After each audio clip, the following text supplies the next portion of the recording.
So why are we doing this? Primary reason number one is because it's fun, I think. Yeah. Yeah. And the other thing is because we've been having a lot of really great conversations. Yes. And it seems like we have so much overlap in our history. Yeah. It was some like specific overlaps and other things that are just like, oh, that's different but felt the same. Yeah. You know? Totally. So. It's like, oh, you're feeling that? I'm feeling that. Yeah, No way. totally. I don't know anybody else who's feeling that. Yeah, both have lived a very wild life, and entrepreneurship has played a really big role for both of us in that, in our careers. And we both find ourselves out here on the crazy West Coast, Vancouver Island. So yeah, there is a lot to share. Mm-hmm. And it's been very interesting and fun sharing all this stuff with you. Yeah. Yeah. Likewise. Yeah. So I'm interested in why you're doing it, why you want to do it. I don't know. I just find these conversations so beneficial with specific people like you, where I've identified like, oh, they're on a similar journey where they might come from these wild backgrounds, but they've actually like worked on themselves, and they're still on that path, trying to like become a better person, become a better partner, become a better friend, and when I can find somebody like that who speaks that language and who's actually doing the hard work to address what's happening inside themselves and address their triggers and stuff like that, I'm always like, it's like a breath of fresh air. Mm-hmm. And it was especially that way meeting you, because it's funny, we met at a party, and I thought you were really funny, right? I think you thought I was funny, or was chemistry there? Not at all. No. I should have asked you that first. Yeah. Did you find me funny? Oh, you didn't? Oh, no. No, of course. Yeah. Absolutely. And, we'd seen each other around a couple times, this and that. And then I think when we got into our first conversation, which was at a friend's wedding, it was like, oh, damn, he speaks that language. And I didn't see that coming. Mm-hmm. And I think you didn't see that in me either. No. And I fucking love that. Yeah. I wrote you off as being something. You kind of wrote me off as being something. And yeah, totally. I'm like, oh, damn. He's so like me in a really important way. Totally. And so it's like, oh, shit, what does that say about me? You know? Yeah. Totally wrote that guy off. Well, we all do it. Yeah, I did totally. it too. But I think it's just we have to, right? But why I'm doing this is because you have lived a life, man. You have some wild fucking stories. Mm-hmm. Like wild stories, like the way you grew up and the stuff you dealt with, and to see you today like thriving and being such a solid person and like with a deep desire to help people, I'm like, oh, that's just fucking awesome. Oh, thanks, man. And so I partly want to showcase that. And then also, when I was going through hard things in my life, and I'm sure I'll go through more, it's like hearing somebody share their story that related to mine was so beneficial. So also just like starting to get some of our stories and what we learned from them and how we like managed ourselves and healed them, essentially. I want to put those things out there. Cool. So that's why I want to do this. Yeah. Yeah, I appreciate you saying that, man. Yeah. Yeah. And why do you want to do this with me? I'm curious what you see in me. The gap between idea and execution is really, really short with you. It's really small. And that's so important. I mean, we've talked about this before, but I've got so many buddies that have been like, yeah, it's great ideas all around. Just constant streams of great ideas. I have artist friends that make fantastic, amazing art consistently, one after the other, super prolific, and it all just lives on their hard drive. Yeah. It doesn't get shared anywhere. And for me, that's always been, there's been a heartbreaking element of that, where it's just like, there's a fear there's an insecurity, there's imposter syndrome, whatever. But with you, it's like, hey, wouldn't it be cool if we did this? And you're like, yeah, cool. Now? Tomorrow, now. Should we? Yeah. How about now? Yeah. So that has been really refreshing and really nice. And I think I have always sought out people to collaborate with, many times at my own detriment, right? I've collaborated with and partnered with and put together a team of reluctant people that are just reluctant people. Same. Dragging their feet because I'm encouraging or I'm trying to make something happen, and ultimately they just don't want to follow through with the action because the action is so difficult. And fair enough. Yeah, I'm scared to or whatever. Scared to, yeah, absolutely. But I think the path that you and I have both chosen over time and time and time again, we've put ourselves in a position where there really isn't another way forward. Yeah. Like That's a good way to put it. We've burned the boats on all the other options. We could cul-de-sac. Yeah. Cul-de-sacs, you know? Yeah. Big dead ends. Yeah, absolutely. So it's like you do that for enough years, and eventually the gap between idea and execution gets so small because it's like, yeah, we could do this. Why don't we do this? Okay, let's do this now or at this time. And then actually when that time comes, shows up with the gear and does it, you know? And I think that just shows a history of embracing very uncomfortable things. And that's what I've been doing as well. Sometimes out of being forced to, and sometimes because that's what I chose to, right? Also, but here we are. I agree, and also a bit of desperation for me. Yeah, because absolutely. I'm entering this season of manhood where it's like, you know, Katie and I have been together for 6 years, and we're engaged, and we're planning wedding, we're talking kids, and it's like, ugh!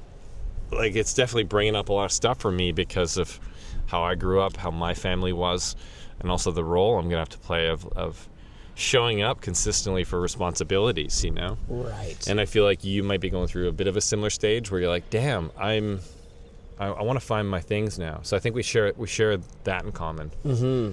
Yeah, I definitely have. I think I've been ideating and fantasizing about that sort of responsibility or that level of responsibility for a really long time and not putting it into action. Yes. You know? And in fact, maybe even actively making choices that self-sabotage me away from being able to have those opportunities. Yes. Right? I agree. So it's like choosing Big eagle. Sorry. Ooh, gorgeous. I don't mean to interrupt. No, yeah, that's a great. Big one. Yeah. Yeah. Continue. No, I love it. It's beautiful. So like when I see an eagle like that, I really try to look at the way it's moving and the way it's living and the way it's being. And I'm like, what is there to learn about that I can apply in this moment? Mm-hmm. So I'm constantly doing that because when I see that stuff or a sea lion or a seal or something like that, I'm like, they have the ultimate wisdom. They're just doing it. They're locked in. Yeah. You know, They're just doing it and not thinking about it. No thoughts, like perfection. Just doing what they're meant to do. They're just doing what they're meant to do. And so it's like, okay, so what am I supposed to learn from that I can apply in this moment? Yeah. And so if I were to tie those things together, it would be like, well, that eagle has a tremendous amount of responsibility. And It's trying to survive. it's trying to survive. It's trying to replicate. Yep. If it's lazy, there is no system to support it other than the one that has been like evolutionarily built through survival. Yeah. Right. And through mistakes or random choices or random evolutionary genetic sequences, creating death that has pruned away anything that wasn't like perfectly attributed to it. And here we are kind of post, you know, we're in control of our own evolution in a way. We control like, I think humans are at this place now where we're controlling more of our environment than our environment is controlling us. That seems to be changing over the next few, millennia. So that's going to be interesting. But in general, most of us are living in a system where we don't touch the raw wildlife anywhere. We don't get anywhere near it. Yeah. And so you and I can be like, ooh, responsibility. When I think about that, it freezes me up. And it's like we have the luxury to do that. It's a privilege to do that. Yeah, it's a privilege to be able to be frozen in paralysis by fear. Mm-hmm. Because before that eagle doesn't have that option, and that eagle is actually maybe better for it. Yeah. I right? think so. Yeah. I think so. Yeah. Yeah. Having the two brains kind of battle against each other is part of the reason why I think humans can be so miserable. What do you mean by two brains? Just like the amygdala, which is like the monkey brain, the lizard brain, just trying to keep us safe from threats, which is basically what most animals have. But then we got this cortex, prefrontal cortex, that's like frontal cortex, that's like trying to look out for our best selves and our higher self and trying to take the actions, and it can organize and we can communicate. And that's why humans have succeeded, because we developed this front of the brain. Mm-hmm. And that takes the majority of our youth to develop. But the challenge is those things are always in conflict. Mm-hmm. Not for everybody, but if you don't have these parts of yourself from the past aligned, then some of those fears from my past anyways will be like, yelling at me and making me freeze. Meanwhile, I'm like, but this is life, and I gotta keep moving, and I gotta take care of loved ones. I gotta pay bills. But on the inside, it's like, you know? Totally. Yeah. Totally. Yeah. Yeah, it's because there's a part of you that is leading forward with love, and there's another part of you that's really trying to protect you from pain. Yeah. Yeah, and I think those two parts of the brain, or just these different systems we have, the wires can get crossed. Yeah. So, for example, the other day, a little while ago, I was struggling. I'm going through a career change, right? And those things are difficult. I've been an entrepreneur my whole life. I've started many businesses, sold businesses, failed businesses, the whole thing, gone bankrupt. But so I should feel capable to start the next one, but I'm super frozen right now because there's all these other responsibilities in my life. And so I've been trying to get into that and figure out why that is, And the other day, I actually did a DMT trip, and I really got in touch with why that is. It's because my family was super intense about their work life, and they had a lot of scarcity around money and work. And so a lot of the strife in our household was around work. A lot of the withdrawal of love was around work. And so I really got in touch with emotionally that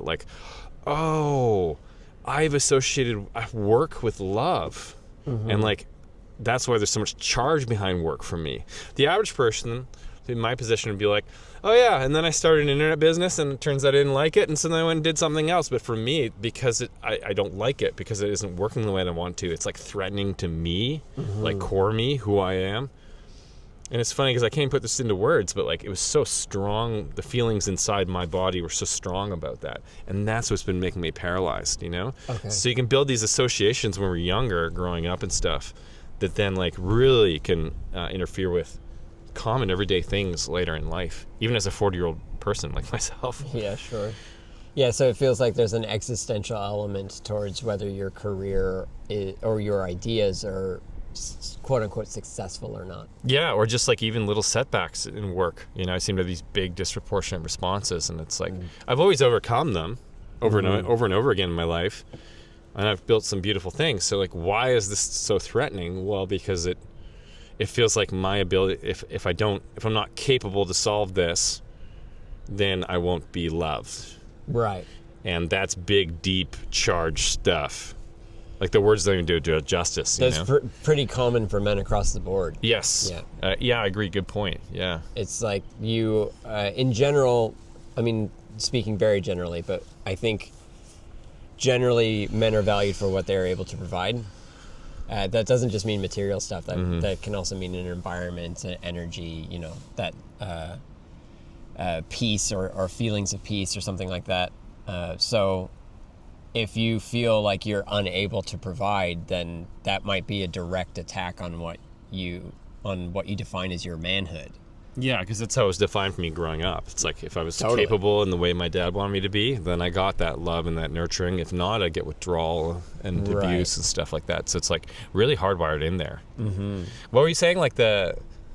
How pimps train hookers? Oh yeah, this is the Dave Chappelle thing. The Dave Chappelle thing. Yeah. It's trauma bonding. It's they hit him with a hanger. Yeah. But then they're the one that soothed them with the sponge bath. Yeah. And so it's Stockholm syndrome, right? So the victim ends up being to protect themselves. I don't really know the psychology behind it, but my layman understanding is to protect themselves, they're addressing that hurt and that violence as part of the world, and the care and the nurturing and the healing as part of that person, right? So it's that's just a natural part of the world. It's an ugly thing. It's brutal, but at least I have this person that's taking care of me. Yeah. Despite that, that's the same person, that's really terrible stuff. It's psychologically bonding. I think for basically Stockholm syndrome affects any person that's in that situation. Yeah. It's just one of our coping mechanisms to survive. Which makes sense from a survival perspective, but yeah, it's brutal if it's getting applied to what am I going to develop as my career, as my work, as my purpose. Yeah. For the very limited time we have on Earth, and someone like you is a very capable person, super capable. Yeah. Good mind. I've proven that with my background and what I've done. Proven. It's written. It's already done. Yeah. like mind is capable, body is capable. You are in your prime earning years right now, you know, and maybe for entrepreneurs that gets laid out a little bit further along than people with day jobs. You think so? I don't know. I think it's like 45, like peak. Yeah. 40s are peak earning potential for men. Yeah. Yeah. That's what the research says. I think. Yeah. Yeah. So I think it's a little bit because most entrepreneurs stay broke for longer. Versus, I think most career earners start earning a lot more in their 30s. Yeah. So I think it's the same curve, but it's just offset. Yeah, it is. Yeah, that's me. Didn't make any money in my 20s or 30s, and totally. then late 30s started crushing. And Sure. I was like, yeah. right. You're entering that phase of the bell curve, right? Yeah, that's what that feels like.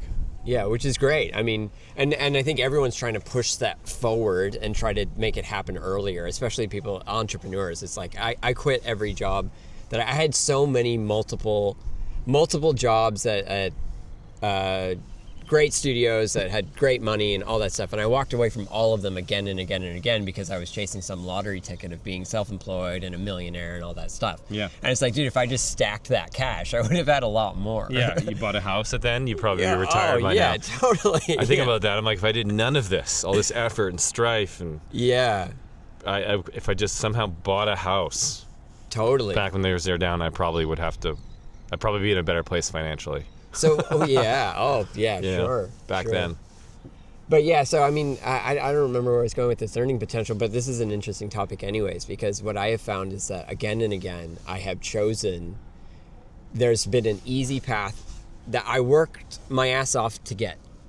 And then there's an easy path where it's like, this will be cashing in on the effort that you've made, right? This is some stable 120K a year job, and I could just do it, you know. And the reason why I have access to it is because I've invested in myself, I bet on myself, and now I've gotten myself to a point of skill and reputation that is something that's available to me. Yeah. And then I've been like, no thanks, I'm gonna keep investing in myself and keep doing it, like double down and double down and double down. Yeah. And that has done so much for my personal growth, and it's taught me so much. But it's been sea lion.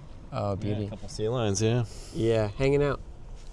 I always love it when they pop up and like go after the birds. Yeah. They're not trying to eat them, they're just trying to see what it is. Yeah, just messing with them. There's a couple, yeah. Yeah, they're probably shooting a podcast. Totally. They're like, hey, we're shooting one too. Yeah. Collab.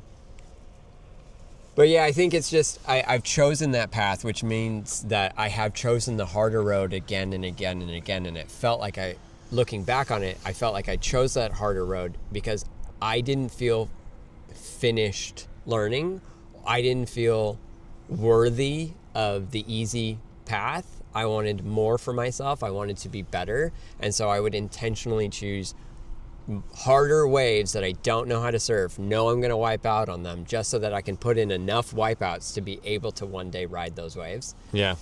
And it's in many ways been very, very foolish. Like the best way to ride those waves is to sit on the beach, record them, talk to them with a mentor that knows how to ride those waves, and then try it with support and guidance, so that way you're not on death ground perpetually. Mm-hmm. But because of my upbringing, I think death ground was certainly the place that I felt most comfortable to grow from. Exactly, yeah.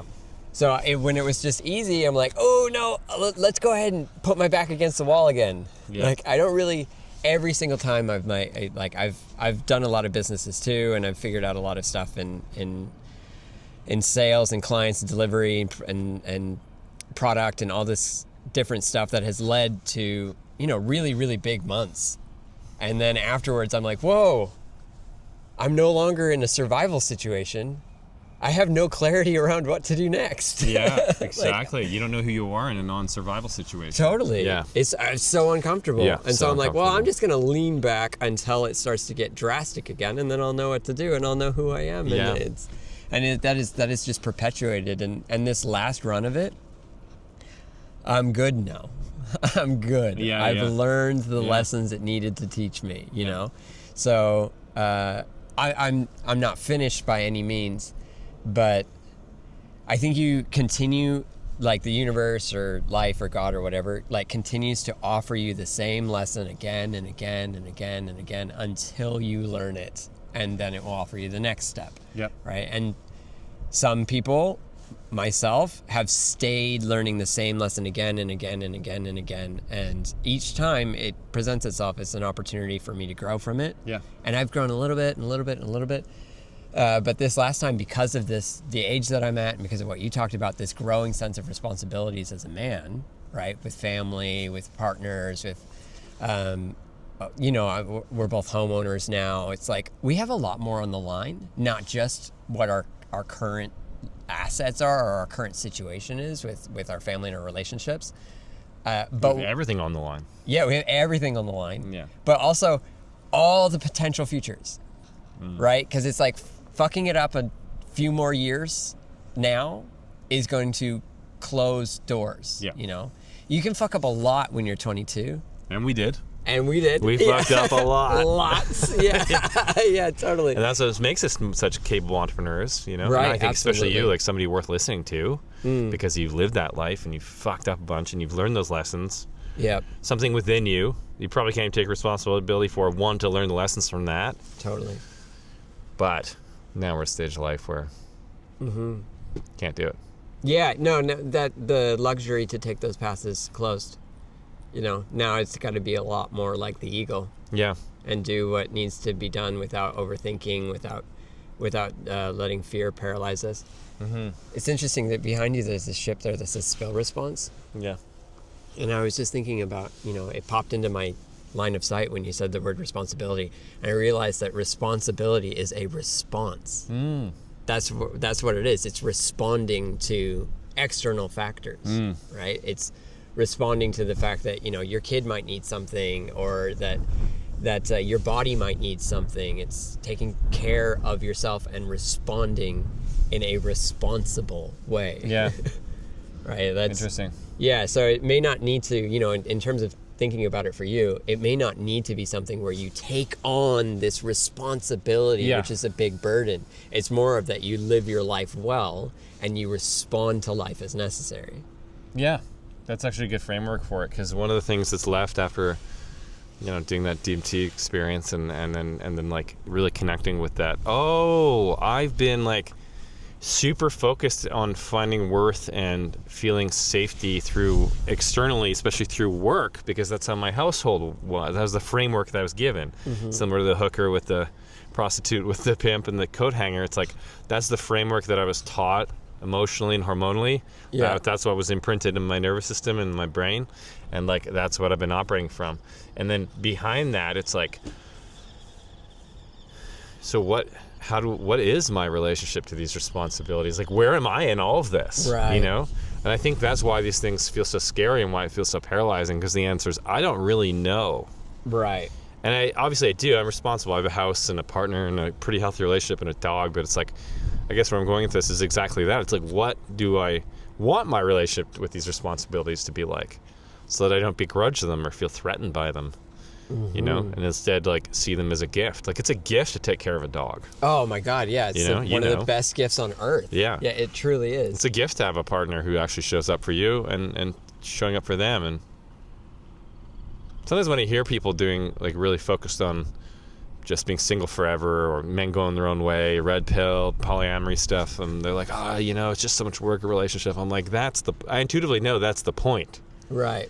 Is to make the sacrifice to show up for somebody, but in relationship. But when it comes to my own responsibilities, I feel like it's just been like, if I wasn't capable in them, I'd get punished pretty hard and I'd lose love. So there's all this charge around it. So that's an interesting framework. Sorry, there's a ramble to lead me to this, that I really appreciate that, because maybe that's all responsibility is showing up in a way for yourself that feels good. Sure. Maybe it's that simple. Yeah. Like responding to something. Yeah, I mean, feeling good is such an interesting like dynamic, because it can feel good to smoke pot and eat Oreos. Right. Which Right, we and- also know all too well. Yeah. Yeah, totally. Yeah. And it's like, okay, Yeah. but what is pleasure and what is happiness, Yeah. right? And how so frequently those two are polars. It's not that pleasure leads to happiness or that happiness leads to pleasure. It's so often that those are polar words, they're polar experiences. Yeah. That pleasure often comes at the cost of happiness. Yeah. And that happiness often comes at the cost of pleasure. Right. And of course, there's some overlap in the Venn diagram. They're not like perfectly opposite. And you know, I'm enjoying this nice coffee. It's a pleasure to see all this beautiful forest behind us, and like it's a pleasure to be here talking with you. It is a pleasure, but it's not coming at the cost of anything. Yeah. Yeah, and that's the difference, right? Yeah, I think so. I mean, it's a difficult one to parse, especially if you have a brain that's like dopaminergic, which we all do to a degree, but it's like, you know, I think there's something that I was saying, like there's some brains that use dopamine slightly more than general pop as a way to motivate, and there's some brains that use serotonin slightly more, you know? And so the serotonin people tend to be the longer term thinking people. They tend to be less impulsive. Yeah. Everyone's using all of it, right? But there's just like, which way does your brain lean? Yeah. And certainly I found that, you know, through whatever, you know, smoking pot daily for almost 10 years, you know, and technology addiction and all kinds of stuff, being addicted to my phone, being like, you know, it's also designed in a way, like our modern world is designed in a way that it incentivizes us to have a brain that's like dopaminergic. The whole thing is designed for those quick pleasures. 100%, yeah. To feel good about yourself. So it's at least to delay the feeling awful or feeling afraid. You know, like when you're super duper scared and anxious, it's like, let me plug into something that's gonna get me through the next 10 minutes. I've heard this term called urge surfing. Have you heard that? Yeah. Yeah, so if you understand that an urge or a craving for something has a build up and then a peak and then a relaxation, like where it dissipates, then it totally makes sense to be like, oh wow, okay, I've got this really strong craving for that, or I'm feeling this really strong insecurity, fear, or uncomfortable feeling or anxiety. Then if I just watch Instagram for 15-20 minutes, then I'm going to go through that curve and it's going to help me through it, you know? Yeah. And it's like, oh, cool. So that feels like it's helping, right? And that's why it's so hard to stop doing that, because those fears and those uncomfortable feelings, they come up, they don't last forever. So might as well just disconnect and unplug for those few minutes and then come back to reality. And you're taught how to do that when you were a kid. So 100%. That's why that's your go-to strategy. It's not even your fault. I think mice in lab experiments would do the exact same thing. You know, dogs yeah, sure. Thing, it's like it's a clever way the brain knows how to operate. Keep you away from pain. Its job is to keep you away from pain, conserve energy. So the easy route, it's like sit there with these really uncomfortable things that are confusing because they're not even often about the thing that's right in front of you. It just reminds you of some painful, terrible thing from the past. Sure. You can get into that. Or you could just do a little bit of this, or a little bit of this, or a little bit of this, or whatever the thing is, you know? Yeah, whatever the thing is. And just to disconnect from that for a moment. Yeah, look at something flashy on a phone, or eat something that's going to sparkle on your tongue and just like take you out of this moment. Oh. The problem is that when you come back to it, it's right there waiting for you still. But worse now, because now you're less capable of like being with it and moving through it. You just spent energy somewhere else. Yeah, and you paid attention. To something else, which the attention was required on why you're feeling that way, and to process that uncomfortable feeling, to let it go through you, to be present for it. And it's so it can be so difficult to do, but also what's nice about it is it's right there. It's like we were saying the other day, it's like it's 1 millimeter underneath the surface. Like if you are addicted to Instagram, the only thing that you need to do in order to feel the uncomfortable feelings that you need to feel in order to process them, to remove the addiction or whatever it may be, call it whatever you want, the habit, all you have to do is just not look at Instagram for the 30 seconds that you wanted to, and they're right there. That's the healing move. That is the healing move. Yeah. It's a small move. It doesn't take this big life-changing thing. No. Like, it's like, I want to have a donut. Okay, instead of having a donut, I'm going to sit here in the discomfort of not having a donut. And then all of a sudden, all that shit is right there, like right there, ready to be heard, ready to be felt. Yep. And then if you go, oh, this sucks, and feel it and go through that, then the desire for the donut goes down, and the constraint that the negative, uncomfortable, not negative, but uncomfortable feeling has been putting on you is loosened. Mm-hmm. It's like right there. Yeah. It's just day by day by day, small things. Yeah. To feel that and be present with those uncomfortable things really just opens up the rest of your life. Mm-hmm. That's what I'm finding. Well, and this is like super important because it's. I want to come back to that healing move in a second, because I think that is. In the place I'm at now as a man, that's the only answer to anybody who's like struggling with anything. Is like, you just got to sit with it. But I'll come back to that in a second. All roads are leading to Rome there for me. But totally. I think the most tragic part for me about the sparkle on the tongue sparkles, which is for me, it's food. It was never the gambling or the hookers or the cocaine. It was always food, and weed was hooky, and I guess seeking validation from women when I was younger, TV. Those are my escapes and vices. And the real, as I get older, I'm realizing the real detrimental part of that isn't even the habit or how low I feel after. It's that I'm neglecting that part of myself. Totally. Which is crying for help. It's like through anxiety, through sadness, through whatever comes up that I'm trying to avoid. That's some part of me from the past that felt upset about something. They didn't get to express that in the moment. They're still trying to express it today. And here I am once again going, no, your feelings don't matter. Which is the dynamic I grew up with in the fucking first place. That's and I'm doing it to myself. Mm-hmm. And so over the last 10 years since I've really been digging into this stuff, it's like I've seen that from like Eastern gurus, from really sharp doctors that helped me get healthy when I got sick. A couple other, like everywhere I look seems to be the same thing. The healing move is when you feel like doing the thing you don't want to do, you step away from it and you sit with it and you just hang out with those feelings, because it's some part of you that is upset. It's not the thing that's right in front of you. Other people don't get upset about those things in the same way you do. So it's an internal thing inside of me that I'm getting upset about. And that's not only where the growth is. I think it's like, now I'm at the point, and this is a bit of a bold statement, where I don't know if like there's anything really, some broad version of that can actually get in there and actually heal these like emotional, mental patterns that people run into, You don't know if there's something that can heal that? What do you mean? Like for me, like podcasts and books and therapy and a lot of the approaches that people take to personal growth. For me, those are like connecting dots and getting my head around an issue. But I ran to this point as a man when I was like maybe early mid-30s, where I was like, okay, I get what's happening. I understand. Sure, yeah. Yeah, logically I get it now. I can connect the dots. I know it's my family. I know it's the alcoholism in the family. I know it's a bunch of other stuff. But in here is still like, feels like there's charge and I can't access it. It feels like it's capped. And even when I do feel things, my throat closes up and I can't have a cry or whatever. Right. So, as a man, I didn't cry for like 15 years. Sure. And I still have trouble with it. Yeah, and so do I, yeah. But I think I had when I got sick, I had some chronic health issues for a while there. And when my doctor said, okay, I'll work with you, but you got to go see this generational trauma therapist.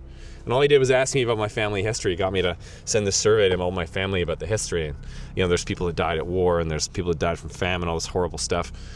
But what was interesting is he said, Kay, exactly that thing. He said, here's the healing move. Whatever you feel, be there for it. The answers you seek are in the places you least want to look in those moments. So I want to escape to the food. I want to escape to the texting 50 people and saying hi. I want to escape to the dating app. I want to escape to whatever, the bar. Yeah. If I sit there with it, as uncomfortable and as squirmy and as difficult as that feels, all the real growth I've seen around these habits that I don't like about myself, the way I'm showing up with people, I've seen a lot more progress in that when I do that, sit with these uncomfortable feelings, be there for them, let them have a voice, than any of the other external stuff, Of course, yeah. Yeah, you've said a lot there, and there's so many things I want to respond to. I think what keeps coming up is like the internal versus the external, right? And is in validation, it's like external validation is the hot girlfriend, the great job, whatever. Yeah. It's like we've had all that. Yeah. I've had all that. Sure. Yeah, absolutely. I've had all those external accomplishments. I've worked on this project. Yeah. I've worked, with these kinds of people, had these kinds of experiences. This is how big my bank account is. Yeah. This is how, all been this with this stuff. many gals, been with this person. It's just like lived in these cool places, this traveled is who to these I places. am. Oh, hey. Yeah. Oh, this is, look at me. And can, but then after you keep, it's kind of like money too. I see this people with money, they like keep going with it. Yeah, totally. And they're still not getting what they need from it, and then they just. And there's some 8-year-old inside being like, "Can we please stop? Yeah. Can we please? I need you to respond to me." Yeah. I'm shouting for help because I'm scared that I'm worthless if I don't have $1 million in my bank account or 100 million. if 100 million because you got 1 it wasn't enough, and you got 10 it wasn't enough, and you got 100. Yeah, absolutely. Or any of those things, and the risk is that because life changes, because that's the constant of life. All of those external things that are used to prop up the identity will change. Right? Yeah. And so the infrastructure, I mean, even if you're with the same partner for 50 years, they change every day. That's a good point, yeah. You know, and so do you. And like the house that you bought, it's like, cool, it's yours for now, right? But in 100 years from now, it will be someone else's, or it will be gone, or whatever. Like everything changes. Yeah. And so if you attach your sense of identity, or even deeper, like you attach your sense of worth to something that is in constant motion and flux, it's a very insecure life. Not in like the sense of insecure of feeling, oh, I'm not enough or anything. Of course, that's how it ends up being that. Yeah. But it's actually like, no, you're putting your foundation on something that's moving and that is unpredictable, right? And so it's like, okay, well, what's the alternative? Well, internal validation. And accepting the self because you are the self. Accepting that, hey, all of these signals, all of these sensations, all of these desires, all these drives, all of this stuff is a signal that I am conscious. It's like, oh, I stubbed my toe. I'm here. I must be alive, or I must be feeling. Oh, wow. Someone cheated on me or dumped me, or the client left and stole all my work, and I went bankrupt. Oh, I must be present. Yeah. I must be here. And in that is unchanging. Yeah. Until death. Who am I without those things? Right. Yeah. Who am I without those things? Yeah. And there's someone there. Yeah.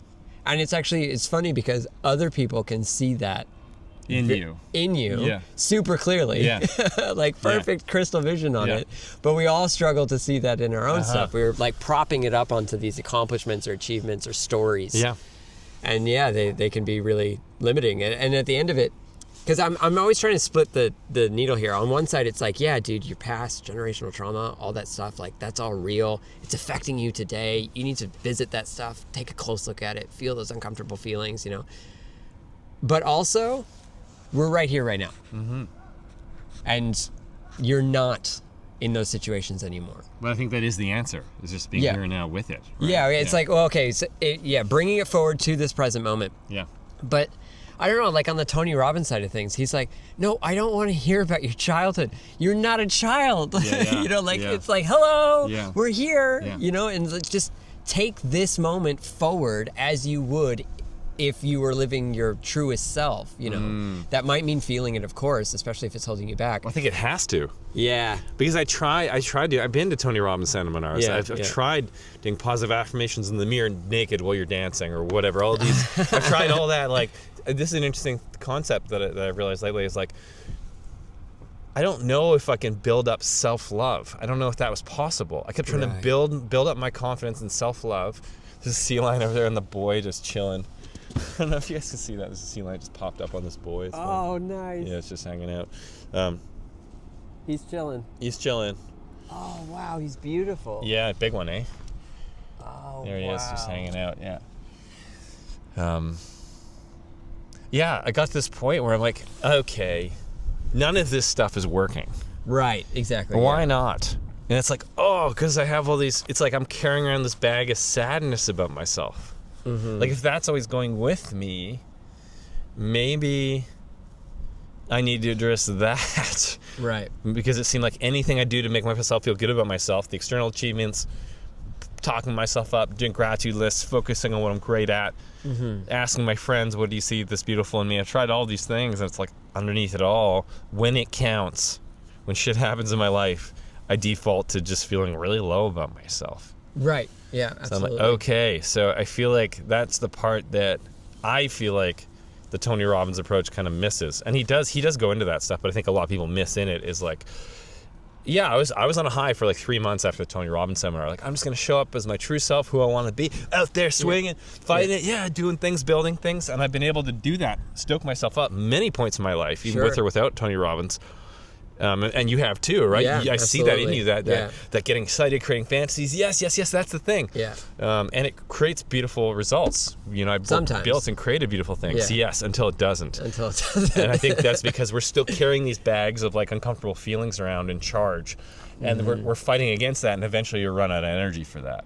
Correct, yeah, absolutely. You know? So I feel like, yes, I do feel like there is that, okay, well, ruminating on the story, perpetuating the story. Oh, but my daddy beat me with a whatever, so therefore I can't. That's not productive. But I think I've seen in myself. I have to acknowledge what's really in there, and it's really uncomfortable. Damn, I don't really know what I want to be doing for work. Right. And that's super uncomfortable because my whole family's dynamic was work's all that matters. Damn, I feel kind of incapable of I feel stuck around what I want from a wedding. Mm-hmm. Damn. If my family aren't if we're not talking about work, we don't talk about anything, and I don't want to be talking about work anymore. Mm-hmm. Does that mean we're not going to have a relationship? Damn, I feel incapable and sad about myself when I feel setbacks. You know, it's like that's the stuff that is like super hard to address. But I've noticed that when I do sit with those things, back to the healing move, it's like all of a sudden on the other side of that, it passes. Right.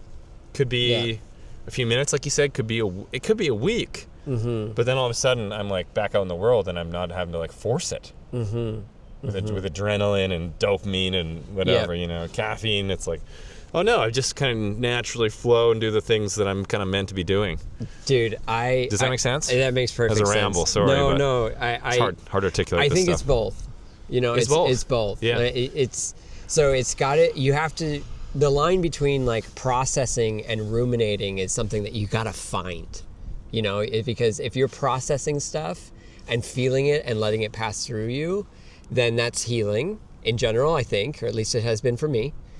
But if you are ruminating and drudging stuff back up because it's more comfortable to feel like that little trapped person, then that might not be good for you. Right. You know what I mean? I've never seen that in myself, though. Okay, yeah. When I'm dredging that stuff up, usually then I can play with it and then I can move through it. I think that pretending like that stuff's not there and then continuing out in the world, that's totally doing that. Yeah, that's bringing it up again and again and again in my life because I'm not learning the lesson. Mm-hmm. Mm-hmm. Yeah, and I think that's right. I think it's like you have to find that line, you know. Yeah. Everybody has to find that line. Yeah, people have to. And I see people like stuck in the story. And I've been stuck in the story too. Yeah, totally. Now I'm in a place where I think that's a lot less so. So that is true for a lot of people. Yeah, it's just something to keep an eye on because it's like we've talked about this a lot where it's like, there's still something there. There's still something there that I gotta figure out because I don't want to just build this for the wrong reasons, you know. And it's like, cool. All right, feel it out, work that out, bring that up. Let's go through it. Let's ask some provocative questions that kind of guide you safely forward into that uncomfortable feeling. Which you're great at, by the way. Thank you. And that's why I love these chats. Yeah, I appreciate that. Yeah, it's something that I find comes very naturally to me because I've been doing it for so long. Yeah. You know, and it like I've been doing it so long because it comes natural to me. But so it's kind because you needed to for yourself. I'm sure. Yeah, absolutely. Yeah. But then there's another aspect of being like, but we don't necessarily want to just find everything in the self. What I'm drawing on in my life in order to inform how I'm viewing the internal world and how I'm processing the internal world is actually the wisdom of the world around me. The universe, yeah. The universe, right? So it's like when the other day, you know, I was sitting at breakfast with Emma, and we have some magnets. We made some refrigerator magnets out of clay with a friend, and nice. They're just cute little. I did a whale. You guys are so creative. Yeah, you're both such artists. Hey, we're doing it all the time. I love that. Yeah. But we had these magnets on the table, and I kind of like threw it across, and it found the screw for the table leg underneath. You know, and it's just like, dude, nobody knows why that happens. Yeah. Like we have words for it. We know it's the magnetic field. We know we can describe it. We can measure it. We can tell you how strong it is. We can manipulate it. We can use it, and it's very functional. It's very useful. We make computers with it. They process things with it. It's an incredible thing. But if you ask anybody, but why does it happen? Nobody has that answer. Yeah. It just does. Yeah. And so it's like, okay, so that's just happening in the world.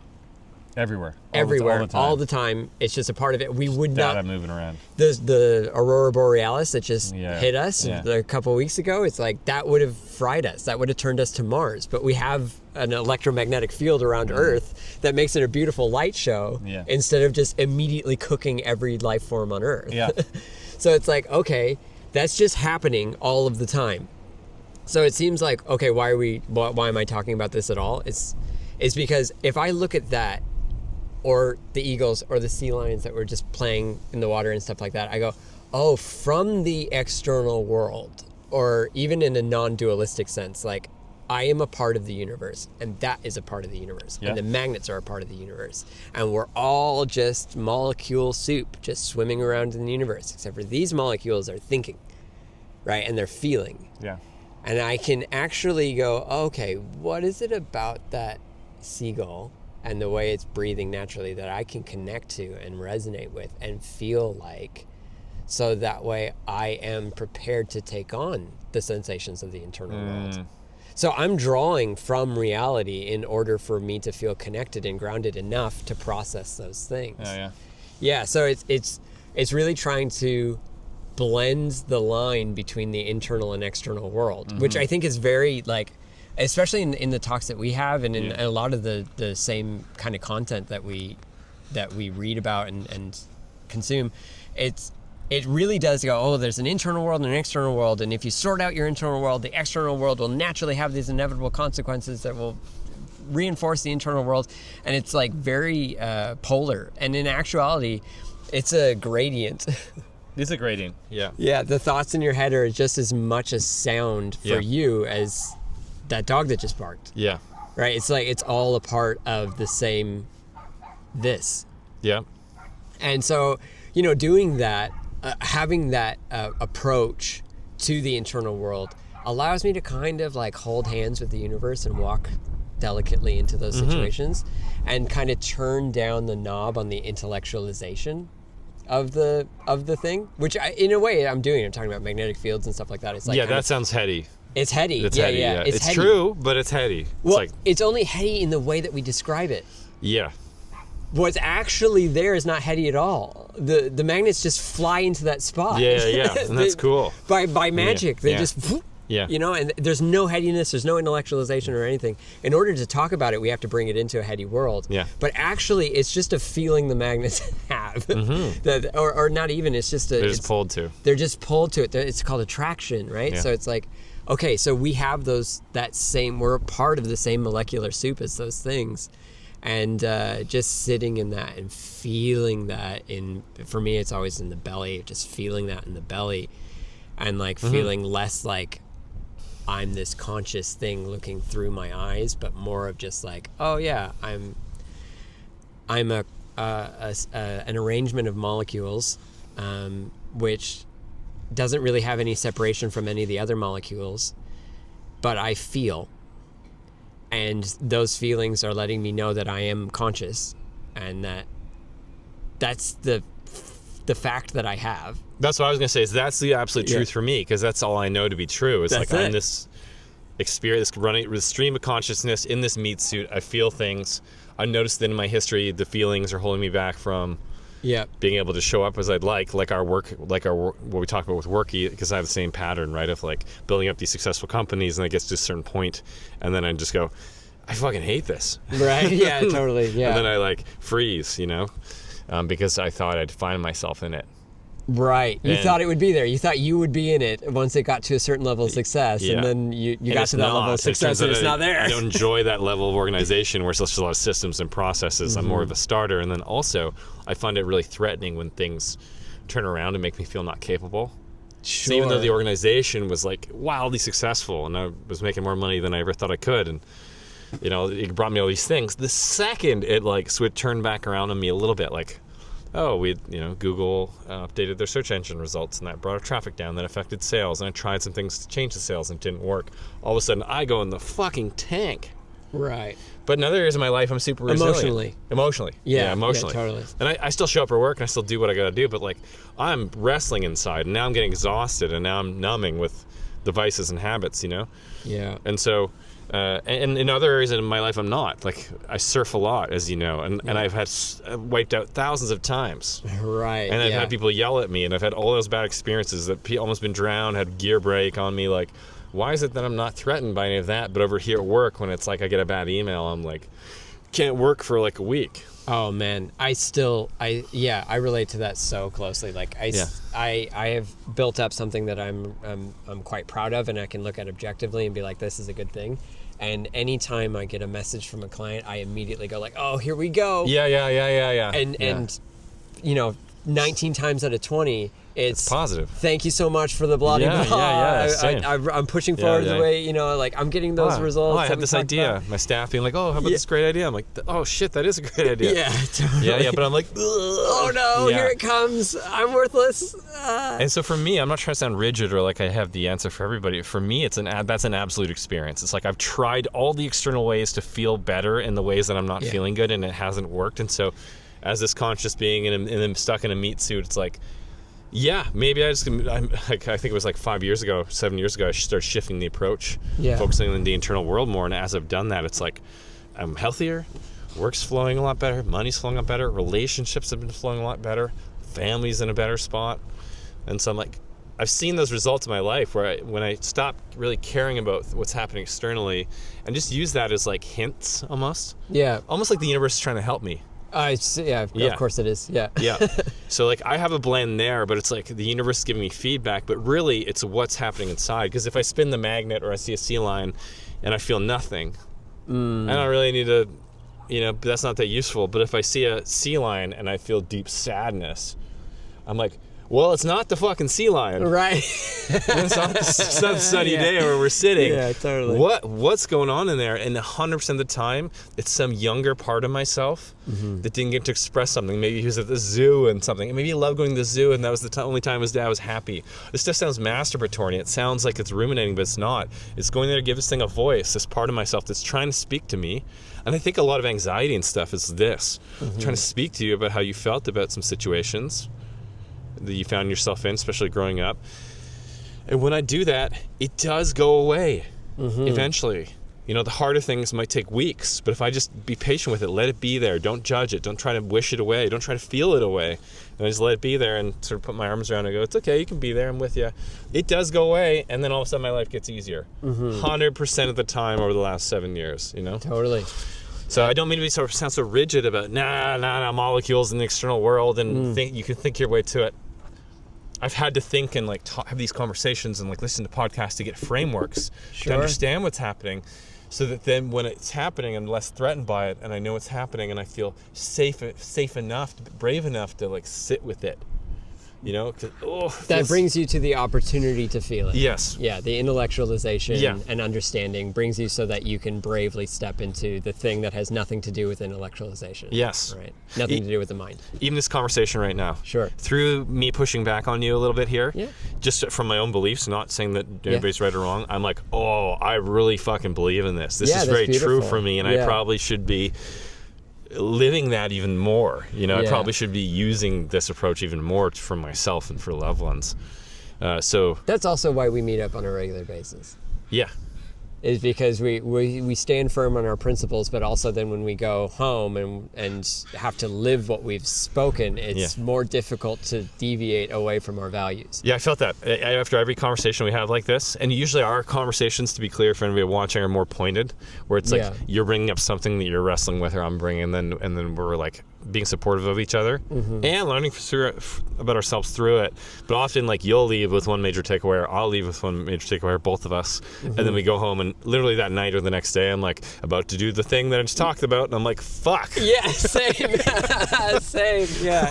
Can't do that. Oh, can't no. do that. There's a big flashlight on that dark corner now, and I can't look away from it as much. Yeah. And if I do, that's still progress, you know? I'm seeing it now. I'm seeing that part of myself, or whatever that thing is. Well, so far, I think you and I have built a relationship where each one of us has been, through time, but we've been willing to show that dark corner to the other. Yes. Right? And then the other has been, like, sharp enough. First of all, receptive and supportive and gentle. Yeah, receptive and supportive in general, non-judgmental, you know, and supportive, all those things, right? But also has been sharp enough to be like, I see that as a problem too. Mm-hmm. And we both know you shouldn't be doing that, right? And I'm going to stand on my principles and be like, I think you're better than that. Yeah. You know, and then where you're like, okay, so now I'm going to go to this private area of my life where I'm doing these things that I don't really like, these vices, these coping mechanisms, or these habits. Like for me, dude, it's coming up right now. It's coming up right now. It's fucking YouTube at night. Yeah. YouTube at night. I was really good for a long time, and this is the start of the slide. Mm-hmm. It's the start of the slide back into the cycle that I've perpetuated, where it's like vices and numbing and yeah, absolutely, and avoiding the hard things through stories. Exactly right. Yeah, and so it's like, it was 4 nights ago. It was like 10, 15 minutes of YouTube shorts while I was in bed. I'm like, oh, this is stupid. What am I doing? The next night, it was like an hour and a half. Yeah. And then the third night, I'm like, bro, get a grip, put it away. Then last night, hour and a half. Yeah. You know, that's the start of the slide, you know, and I'm like, okay, cool. So I'm starting to no longer live by my values because I need sleep. Yeah. Because I need sleep in order to live my best life, in order to be adequately prepared for this conversation. I've noticed there's a grogginess in the background. I've been caffeine loading. Yeah, me too. So that way I could be present for this conversation instead of just being able to be present. And it's because I watched YouTube last night. It's like, fuck. Yeah. That's not good. No. But being able to talk about that with you is being like, look at this fucking ugly corner in myself, right? And you're all caught up in it, and I'm able to go, well, first of all, it's not your fault. Your family, like, you're trained to do that with the pimp and the hooker and the wire thing, like. Well, I'm escaping. You know, I'm escaping. You're escaping, but also you were taught to escape that way, so it's okay. Escape, you know, because a lot of people are like, shame when you bring up these vices and stuff. Sure. And not that YouTube is a terrible one, but it leads to the other ones. Yeah, for me, it's like that. It's the pipeline. It's the pipeline. Yeah, it's the beginning. For me, it's very much like that. It'll start with, I'm going to buy some dark chocolate for Katie and I. We can have it after work. So we got to have a personal conversation. Totally. What a great guy, hey? Yeah, what a hell of a guy. Yeah. Hell of a guy. What a dude. Yeah. Oh, yeah, I'm going to buy some nice strawberry dark chocolate, and you have Katie, and then I consume, like, 2/3 of it, and she's a third, probably over a couple days, and then next day I'm buying it for myself, and next day I'm getting ice cream and eating it in the car on the way somewhere, and next day I'm ordering a pizza by myself. Now I'm hiding it from her, and then it's like, well, that's not doing the trick, and I feel worse about myself, so then it's like on to the other vices that are even worse, Totally. And, yeah, that's the pattern for me too. But I think what's great about this is that masculine supportive challenge, which is like we're both good at this. Is being like, okay, so that's happening. What are you feeling right before that happens? Sure. Yeah. It's like understanding that again. That what's happening internally before you get into there, because that's actually how you stop it. Yeah, absolutely. You can't will I mean, we both tried to will our way away from our patterns and will our way through achieving things, and you can get a streak going. Yeah, you can get a streak going. Yeah, and then oftentimes the binge after the streak undoes the streak. It's worse, it's like 6 days no junk food, and then 7th day is like the fucking feast of a lifetime. Yeah. And it's like, okay, then that just leveled you back out to zero. Totally. It didn't grow you. No. You grew for a while, you reverted, and then it's like, or you sunk for a while and then you grew out of it. But it's like staying at that comfortable level where most of the time that was established in something in your youth or something in your past. Yep. Where that's where you feel comfortable, and outside of that identity starts to feel fuzzy and that's uncomfortable, and And so you're so caught up in that in the moment. I can go make you feel like it's okay, which makes you feel safe, and then I can relate to that, which makes you feel not alone, because a lot of these patterns have an isolated element to it. Always, addiction always does. Yeah. And whether you call it bad habits or addiction, technically it's addiction or unproductive habits that are having negative results. Sure. Yeah. Yeah. Addiction. Nice intellectualization framework there. Yeah. Oh, I'm not an addict. A lot of syllables to make you to process that thing. Yeah. But and then I can go, what were you feeling that moment? Like, well, what was it? And then you can unpack it and work it back and go, oh shit, early in the day, this work thing happened. I felt really uncomfortable about that. And then I go, what did you feel? What did you feel in that moment? You can go, I don't even know. It's like, come on, okay, we'll breathe into it. Like, where is it in your body, and then I can go, and you're like unsafe or something. We can help each other unpack what's behind it, and then when it happens the next time, you can catch it before it happens. Totally. Like that's the goal. Totally. And so I think as these conversations are beautiful, friendships like this, because we're able to help each other understand these parts of ourselves that are almost too emotionally charged. Yeah. For us to access by ourselves. Totally. Totally. Yeah. It's good to, like I was saying earlier, it's like, well, you're holding hands with the universe as it, you're walking through those uncomfortable things, but you're also part of that universe. Yep. Right. So it's like, okay, cool. This is somebody that's going to act as a very effective mirror for me to see myself more clearly. And then through the process, but more so, it's selfish because I'm like helping myself. Of course. And that's why I get so lit up by it. Totally. And wanting to get behind it, because it's like that's going to help give me strength when I'm in the same place, That's why I do at least recently, the past 4 years or so, all of my work has been around mentorship or coaching in some form.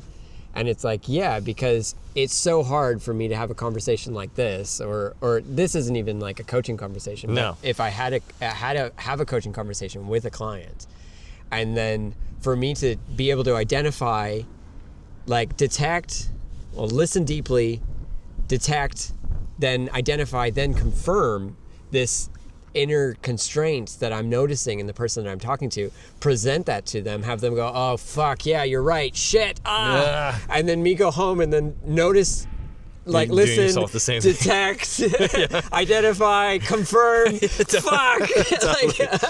So it's just it equips me. Oh shit, I'm not identifying. I'm not close the computer. I'm not identifying. Exactly. Oh shit, so it's like, oh, I'm doing the same thing, and I can hear my own voice coaching me through it, which is it's a higher self that is being like, hey dude, you know that this is silly, or you know that this is a waste of time. Or how about like this, just because we've circled around this word a lot, is the way that you're responding to this uncomfortable feeling isn't showing a strong ability to respond well. To manage the situation. Yeah. So it's you're not coping with that stress. You're managing that stressor. Very well. And it's like that. Well, that's what responsibility is. It's ability to respond. Yeah. It has nothing to do with the external stuff. It's just what is your ability to respond. That's an interesting concept. It's like I heard Jim Carrey say that depression is your internal experience needing deep rest, because one party's in conflict with the other and you're fighting each other. Yeah. That's what depression is, and that's interesting responsibility. Yeah. Yeah.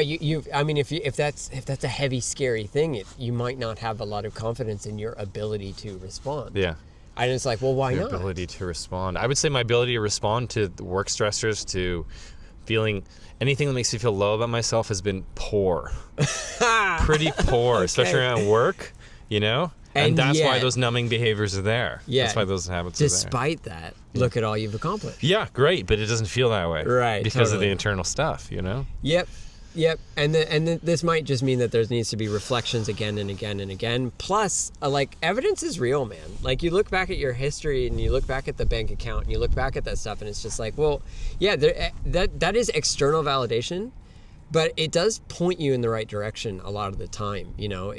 There is evidence. When I look at how many people have told me that I have helped change their life, it's like... Or when I've told you you're a fucking amazing coach. Sure, I've been around so many coaches, but the way you actually identify what the real problem is behind the problem, I'm like, very few people have that. Right, thank you for saying that. And that's something that it's like, okay, that's one more jelly bean in my jar of jelly beans. And if I continue to add a jelly bean into that jar of jelly beans for every time someone says, whoa, this was fucking helpful, then after a while, it's a jar full of jelly beans. Hard to argue with that. As long as you're moving through what's internally holding you back from seeing that yourself. Totally. Because that's the problem, is I was trying to fill up the jelly bean jar. Instead of addressing the hole. Yeah, it doesn't. I had 1,000 jelly beans that was overflowing the jar, and I'm still sitting there like, I'm not good enough. Yeah.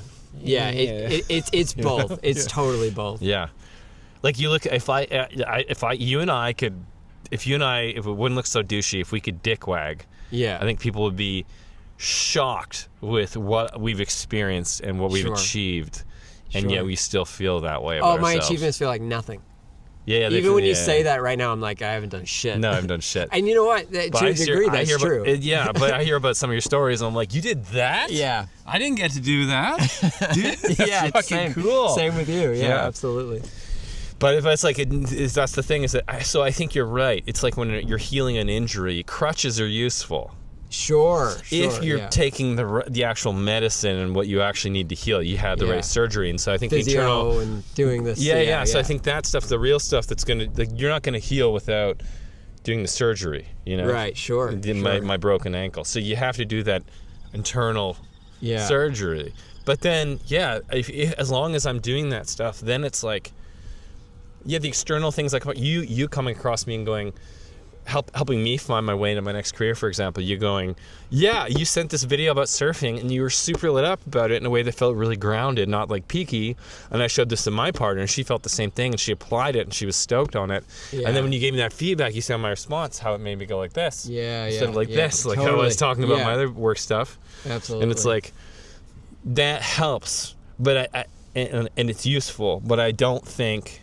And so do gratitude lists, and so do journaling every day about, these practices about what you're, what I've been good at, and logically parsing through what I've been good at and not good at, and what gives me energy, and maybe affirmations in the mirror, and all these things are useful, but not if you're not doing the surgery. Yeah, sure, absolutely, yeah, yep. There's like real practical work, and there's internal work, and it's yin and yang. We have to address the problem from both sides quite frequently.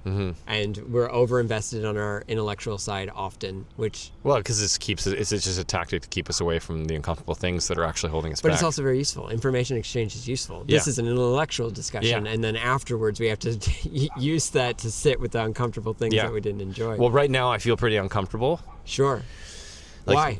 While we've been talking, and I need to wrap this up pretty soon because I've got 1 minute. Yeah, so do I. I'm on the same time. Okay. Let's call it, brother. No. I think this is an interesting example. So right now, are talking about these parts of our lives that are uncomfortable, and so I felt uncomfortable that I got into some of those bad habits literally last night after we talked about it, and then I feel uncomfortable because I got to figure out this career thing. Like, I'm exploring this, and this is good what we're doing here, exploring this, but it feels so uncomfortable to sit in that no man's land. I'm so used to doing the thing that you did right before this video, which is like, I'm going to call it this, and it's going to be this, and I can build it in this way, and just letting it flow. That's been a protective mechanism of mine, trying to force things and create things quickly and with angst, and it's great. It's got benefit, but like, what I really need at this stage of my life is to just do things that give me energy, and the only way I can feel that is just to do them without a purpose. And that feels super uncomfortable. And so how do I feel that? It's like leaving this conversation, it's like stopping and taking a moment and being like if I had a minute, and I'll probably do this when I go get my massage after this, is just being like, okay, where do I feel it? I know I feel fired up. I can tell I feel angsty. I feel a little withdrawn. I feel uncomfortable. Like, get me out of here. And it's like, where is that? And it's like, it's in my chest. Right. And sort of the middle of my back. And so it's about breathing into that and just hanging out with it and being like, what's going on there? Not in a judgy way, but a supportive way. And then it will tell me. Oh, totally. It'll be like, I just feel low about how I treated myself last night with food. Or maybe, I just feel so uncomfortable. This feels so comfortable. I have to get my work stuff started. And then I get that. But that's beautiful, because then I have the opportunity to be the parent that I never had in that way. Wonderful. I can put my arm around that thing and go, this feels uncomfortable, but I'm here with you. It's okay. We're going to get through this, and I'm looking to look out for you, and it's okay. So that's learning how to cope with stressors. That's learning how to self-soothe, Totally. And that's the example of that internal world healing move, I think, in action. Yeah. I totally hear you, man. Yeah. I think, you're doing it. That's why we do this. That's Your why we first do this. question is like, why are we here? Yeah. And that's why. That's the why. answer. Yeah, we're bringing that out of each other, moving forward. And it makes growth. it more difficult for those things to happen when we're alone. You know. Yeah. By putting pressure on each other, let's say it like this, by putting pressure on ourselves to be the best version of us that we can be. Yes. At least the healthiest and the one that we truly deserve to be. And that's just a byproduct. Like I've seen that I'm a better man, stronger man, more successful man. All those things I was trying to will myself to be and stoke myself up to be, almost like get myself high, like all jazzed up to be about ideas. It's like I'm just more naturally being that.